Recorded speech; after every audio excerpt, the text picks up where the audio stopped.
Welcome to this week's edition of After the Buzzer. I am Stephen Titing, Senior Sports Editor, and with me is fellow sports editor Ian Lamar Wennick. So first we're going to start out with talking about the past weekend in Penn men's basketball. So the Quakers began the weekend with on the wrong side of a blowout against Harvard, but they finished it out in solid fashion against the Dartmouth Big Green. Can you tell us a little bit about how things went down this past weekend, good Sir Wennick?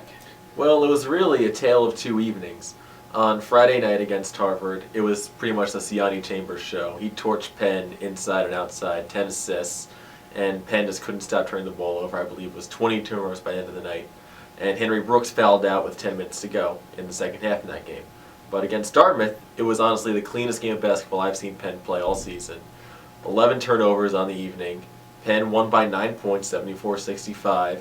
And Henry Brooks had the best game I've ever seen him play in 3 years as a Quaker. He was a monster inside and outside, and his hands were active, and he avoided getting stupid fouls. And looking at Penn at that Dartmouth game, if they can keep up consistent play like that, I can see them getting at least a split this weekend against Brown and Young potentially. Yeah, absolutely. I tip my hat to Jerome Allen for getting his team to bounce back in that performance. And then now I'm going to delve into the weekend for Penn women's basketball, which went a little differently. So just to recap, Penn women's basketball was facing Harvard and Dartmouth as well, but on the road.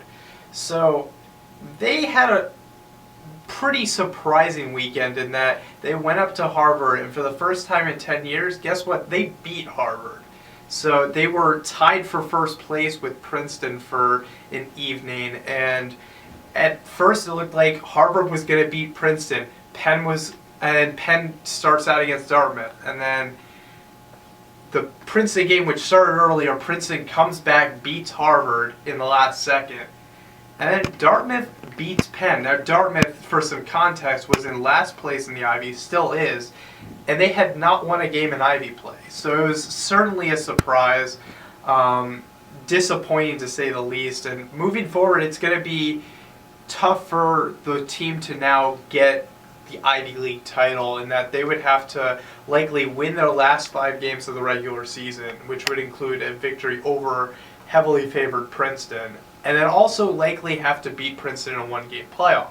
That being said, they are also in the driver's seat for a bid to the women's NIT, which they get if they finish in second, and all they need to do is win 4 of their last 5, or just finish with the same or a better record than Harvard. So we'll see. That's something to keep looking at in the coming weeks, and we'll see you on This Week on 33rd Street later this week, along with our fellow sports editor Riley Steele.